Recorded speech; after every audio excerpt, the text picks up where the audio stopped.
Magandang umaga, tanghali, hapon, gabi sa zodiac sign na Aries with the fire elements. Okay? So, isa lang pong like, subscribes, and share. Yan.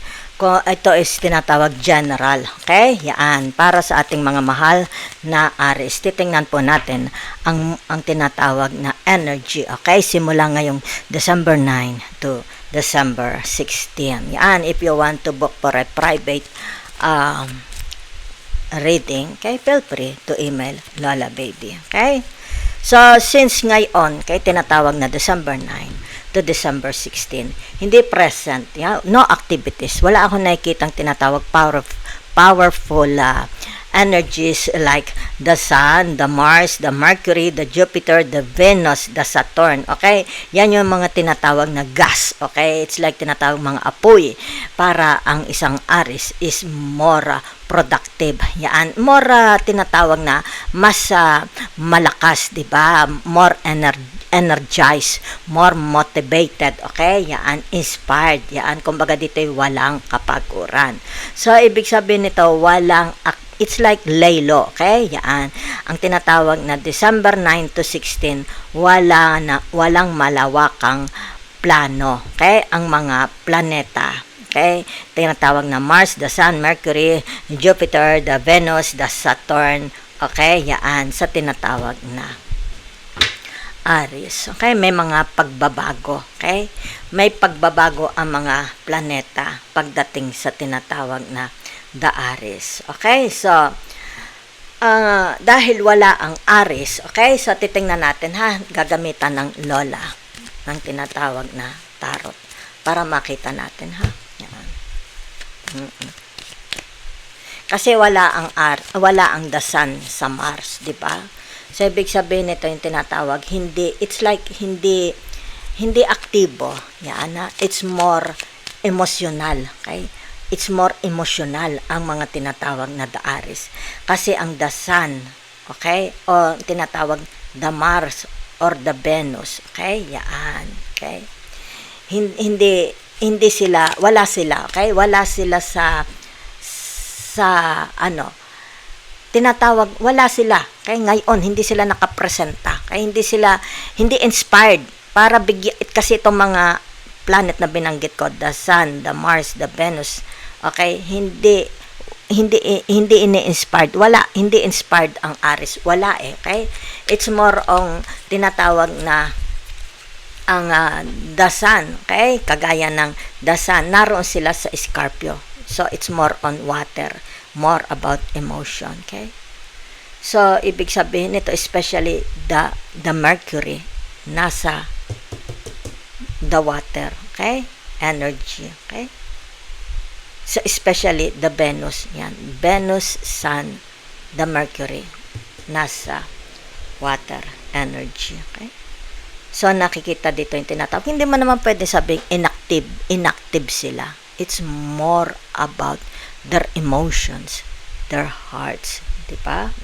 So, walang classic transit para sa mga Aries, okay? Simula ng December 9 to December 16. Yan ha. So, sandali lang ha. Titingnan natin. Yan ha, okay? So, it's more about water. Napakarami ng water, okay? So, naririto yung tinatawag relationship. Maybe there is a conflict, di ba? Okay? It's more about tinatawag na siblings, okay, relationship. Dahil narito ang relationship, di ba? So, sandali lang ha. Lalabasan natin. Napakadami ng water. So, hindi ito yung tinatawag typical Aries, okay? Na ruled by the tinatawag na mga powerful planets, okay? Gaya ng Mars, the Sun, the Venus, the Jupiter. Okay? Yan. Titingnan ko lang. It's more about relationship ito, ha? Relationship with their religion, their faith, di ba? Okay? Yan. Sandali lang. Malalim ito, okay? May mga tinatawag na maybe it's a transition. Di ba? So, nakikita dito, ha? Sandali. Yan ha. Okay, maganda na ito ha. Okay, dahil lumabas dito ang tinatawag na ano ito? The Temperance, di ba? So, pag sinabi mong the Temperance, ito yung tinatawag the Sagittarius. Okay? So, ibig sabihin nito, the Mars. Okay? The Mars. Okay? Or the Venus. Yan ha?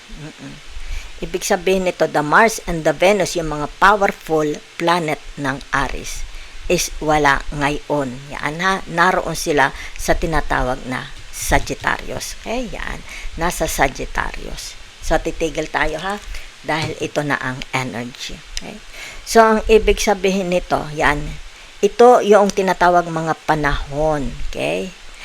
It has something to do about their career, their identity, okay? Yan, it's about their beginning, okay? Relationship. Kaya narito itong the Two of Cups and the Two of Wands, di ba?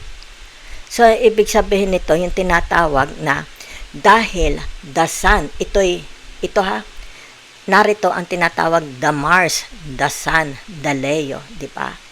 Yan. So, ito is nagpunta, okay? Lumipat sa Sagittarius, okay? So, ibig sabihin, ito yung tinatawag malawakang pananaw. Posibilidad ng paggalaw sa labas ng comfort zone, okay? So, maaari ito yung tinatawag magpo-focus muna, okay? Kasi naglaylo. It's more about what their heart desire, di ba? What their inner voice is saying to them, telling them. It's like tinatawag, ay ito, ako muna'y unahin mo, di ba? So, ibig sabihin nito, maaaring ito'y magpo-focus muna sila, magbabalik pag-aaral, magpo-focus sa kanilang pag-aaral, okay? Maybe it has something to do about travel, okay? Yan. O pagpapalawak ng kanilang mga plano, horizons, di ba? Since narito ang tinatawag the ninth house, okay?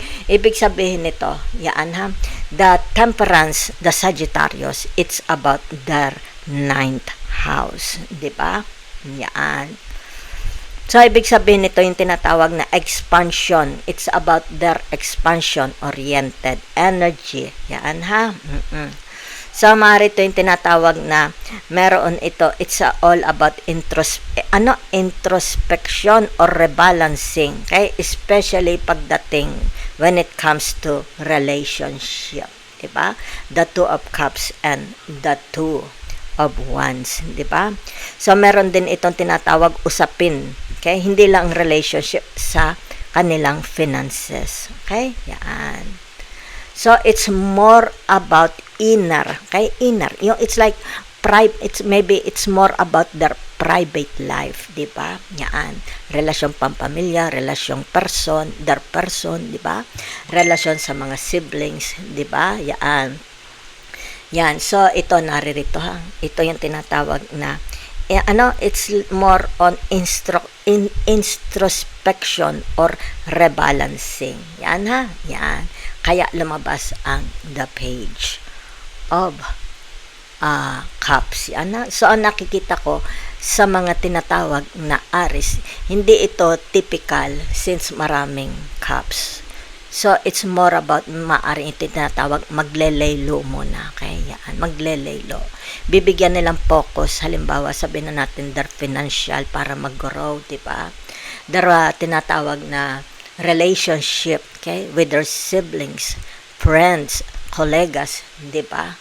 So, maaring ito yung tinatawag, they are planning, nagbabalak. Ano itong binabalak nila, di ba? Maaring pagbabalik aral, maybe it has something to do about the religion, their faith, di ba? Yan, kaya lumabas ang tinatawag na the Temperance, di ba? It's more about yung nila, anong tawag dito? Private life, di ba? Yan. More on parang nagiging very very sensitive, okay, ang mga Aries. Yan. Kumbaga dito ay mas madami ang tinatawag na cups, okay? Kesa sa tinatawag na mga planet, powerful planets ng Aries, okay? Kagaya ng the Sun. Kasi ang the Sun naroon ngayon, okay? Yan. Narito ang the Sun sa Scorpio, di ba? Hanggang December 16, lilipat siya sa Sagittarius, okay? So, ibig sabihin nito, the Mercury, okay? Nasa sign ng Scorpio, di ba? ngayong araw na ito. Okay? At mananatili doon hanggang katapusan ng December. Okay? So, there is a heaviness of their emotions, di ba? It's more about relationship. Merong heaviness na kailangan ito is ilabas. Kaya narito ang sa Sagittarius, okay? So, ibig sabihin nito, yan. Hindi pa ito. Narito sila, okay? Yan. So, hindi pa sila papasok sa tinatawag December. Okay? It's like tinatawag mabigat ito. Okay? It's the relationship to others. Kaya dito nakikita mo. It's like parang hindi masyadong inspired ang mga Aries. Hindi sila active. It's like yung tinatawag na very, very fragile siguro kanilang hearts, emotions, di ba? Yan. Maaring nakikita dito yung kanilang lungkot, di ba? Yung kanilang struggles, di ba? Yan. So, yan. Puro kasi yung tinatawag na kanilang mga main planets. Kaya ang Aries is it's about leadership. It's about their okay? Nagbibigay gasolina, buhay, apoy. Yan. Para sila is tawag dito? Sa everyday na pang-araw-araw nila, di ba? Yan. It's about their happiness. Since naglipatan ang kanilang mga powerful planets sa tinatawag na the water elements, okay? Kaya ngayon, nakikita dito. It's more about pag-iisip, okay? It's like tinatawag na maybe reflection, di ba? Thinking about their finances, di ba? More relationship, yan. Papasok, di ba? Introvert sa halip na extrovert. Thank you very much.